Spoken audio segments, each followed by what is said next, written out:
আসাদুজ্জামান খান কামাল হচ্ছে বাংলাদেশের কসাই, বুচার অফ বাংলাদেশ। বাংলাদেশে যেই ছোট ছোট বাচ্চা ছেলে মেয়েদেরকে, স্টুডেন্টদেরকে, শ্রমিকদেরকে, রিক্সাওয়ালাকে যে একদম নির্দয়ভাবে খুন করা হয়েছে, তার অন্যতম বুচার হচ্ছেন উনি।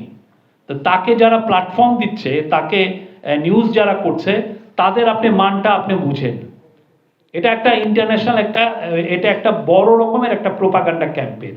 পৃথিবীর কেউ কোনো বুচারকে তার প্ল্যাটফর্ম দেয় না, যে না তুমি আমার তাকে ইন্টারভিউ দেয় না। Asaduzzaman Kamal is the Butcher of Bangladesh.